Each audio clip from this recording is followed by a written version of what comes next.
Mga walang jowa dito at gustong magka-partner na, so ang video na ito ay para sa iyo at kung paano mo maaakit ang perfect partner na gusto mo.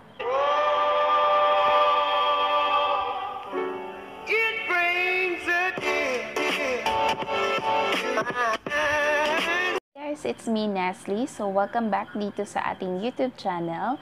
So, kung first time mo dito sa ating YouTube channel, so don't forget to click the subscribe button.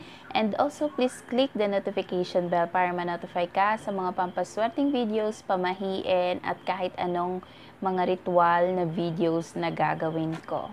So, bago natin simulan ng video na ito, is magdi-disclaimer lang muna ako guys, na sa mga hindi naniniwala sa mga ganitong pampaswerte, pamahiin, ritual na mga video, so pwede nyo na pong skip ang video na ito at nare-respeto ko po ang desisyon nyo.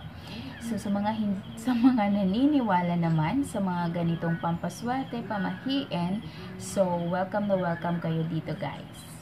Perfect na perfect itong ritual guys sa mga gustong magka-jowa na dyan. At ito pa yung mas maganda kasi lahat ng katangian ng isang partner na gusto mo is isusulat mo lahat talaga sa isang papel, kung paano siya manamit, kung ibang lahi ba siya, o kung ano yung trabaho niya, kung ano yung itsura niya, lahat guys. So, yung lahat na kailangan mo sa paggawa ng ritual na ito is una yung rose essential oil o di kaya jasmine essential oil. Pwede din yung ilang-ilang na essential oil. Yung sunod naman, kahit anong essential oil dyan guys, kung meron kang rose, pwede rose, kung meron kang jasmine, so pwede din yung jasmine, at saka kung meron ka din ng ilang-ilang essential oil, so pwede din, so kahit ano dyan sa tatlo. And then yung sunod naman is yung pulang kandila. And then yung next naman guys na kailanganin mo is isulat mo dyan lahat sa papel, kahit anong kulay ng papel, kahit anong kulay ng ink ng ballpen, so pwede, basta isulat mo dyan sa papel lahat ng katangian ng partner na gusto mo. So katulad ng mga pananamit, mga kung ano yung trabaho, kung anong lahi, mga ganon guys, lahat, kung ano yung mga trabaho niya, mga ganon.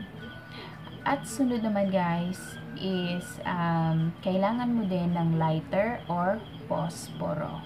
So, kailan mo dapat gawin itong ritual guys? So, pwede mo gawin o gawin mo ang ritual na ito tuwing first Friday of the month. So, tuwing first Friday lang. So, yung una mong gawin sa ritual na to guys is kukuha ka ng essential oil at ihaplos mo ito sa mga palad mo.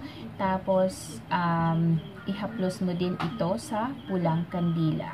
Yung second naman guys na gagawin mo is i-ready mo yung lahat ng list na katangian ng hinahanap mo sa isang partner mo, na sa isang partner na gusto mo.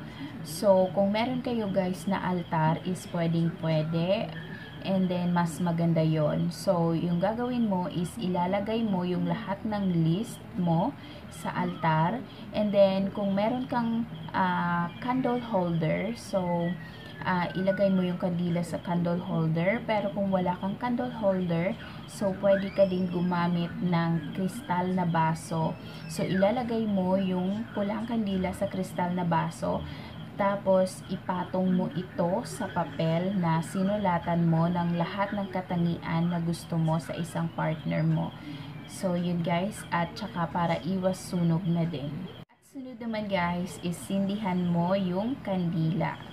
Habang nasindihan mo na yung kandila, so syempre nangangamoy na yung scent na yun, di ba? So, nahinaplos mo doon. So, habang nangangamoy yun guys, is isipin mo yung katangian ng isang partner na gusto mo or isang lover na gusto mo. Tsaka guys, i-feel mo yung presence ng tao na gusto mo, at tsaka isipin mo din guys na nasa loob siya ng kwarto na kasama mo o kasama mo ngayon kung saan mo ginagawa yung ritual na to. Kumbaga, nasa tabi mo lang siya at isipin mo din guys kung ano yung pananamit niya, pananalitan niya, kung ano yung trabaho niya. Isipin mo lahat guys ng gusto mong isipin. So, as rich as possible na gusto mo. Continue mo lang guys mag-visualize hanggang gusto mo. Pagkatapos nito guys is syempre patayin mo yung kandila para iwas sunog. So pagkatapos mo nang patayin yung kandila, so syempre i-feel mo at magpasalamat ka sa pagmamahal na marireceive mo pa lang or sa lover na marireceive mo pa lang. That's all guys, and I hope makahanap na kayo ng perfect partner na gusto nyo sa mga matagal na dito na walang jowa. So sana makahanap na kayo ng jowa ninyo.